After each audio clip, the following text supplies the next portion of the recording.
Yatah pravrittir bhutanam yen sarvam idam tatam swakarmana tam abhyarcha siddhim vindati manavah.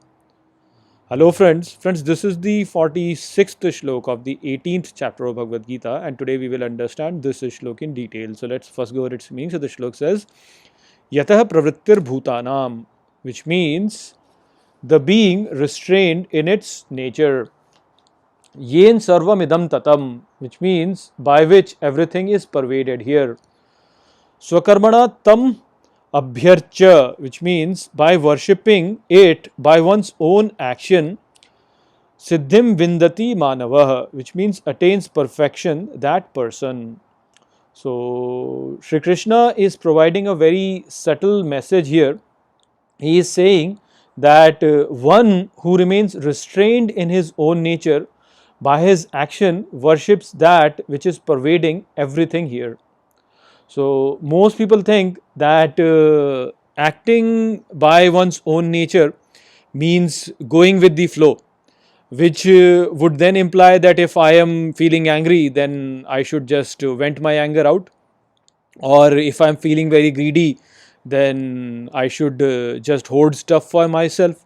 So this is a very wrong understanding of being in your nature. This is not what Shri Krishna is saying. So when Shri Krishna says that one should remain restrained to his own nature, he does not mean that we should go with the flow. We must understand that anger and greed arises in a person because of the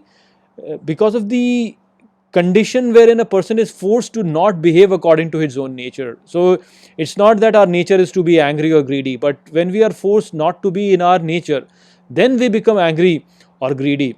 So most of us are basically unsatisfied in this world by our current condition, and we desire to become someone else.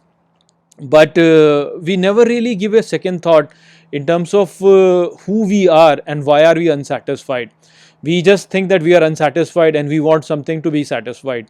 Now when that happens, then we look outside ourselves for satisfaction in any shiny thing that we see around us which fascinates us. We just go after it thinking that this will provide us satisfaction.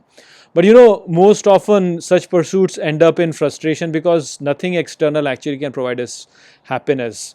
The happiness that we are seeking is not there in the external world. The happiness is inside us, it's in our internal world. So when we go after an external object and think that this is what was going to provide us satisfaction, and when it does not provide us satisfaction, then we become angry and greedy because we become frustrated.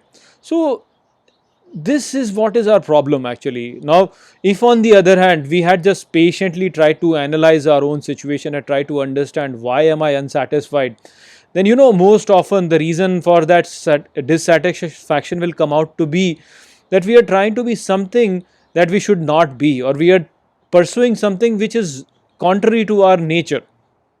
So this behavior of trying to be something that we should not be or which is contrary to our nature is the root of our problem, and this happens because we are scared or we are greedy about something. We are scared about something that we'll lose this, or we are attached to something and we are scared of losing it, or we are greedy about something.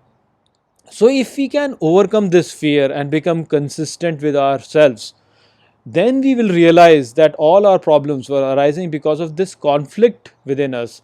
This conflict within us is not just painful to us actually, but this is something which is painful to the Lord residing inside us also, because the Lord has given us this nature. He wants us to behave according to this nature because that is the way the world functions. He wants us to be this way, but we are trying not to be this way. So it is painful for us and also for the Lord. Once we accept ourselves for who we are, as we are, and accept it and don't desire to be someone else, then we will realize that the world was not really wrong for us, and the Lord wants us to be that way, and if we are that way, then we are basically worshipping the Lord also, and by doing that, then we will see that in this world everything will fall in its own place. So with this change in switch of trying to be somebody we are not to being happy with whoever we are, this switch, as soon as that happens, we basically start worshipping the Lord, because Lord wants us to be like that. And so when we are like that, then we are worshipping the Lord, and things start to fall in their own place. So this is what we have to understand. This is what Shri Krishna is saying over here, that by being happy in whatever we are, by being restrained to our own nature, we worship the Lord, because Lord wants us to be like that. And when we become like that, then we worship the Lord, and everything then becomes right for us. The conflict just disappears from our life. So that was the message of this shlok. I hope that I have explained this shlok well to you. With that, I'll close this video. I'll see you in the next video. Take care.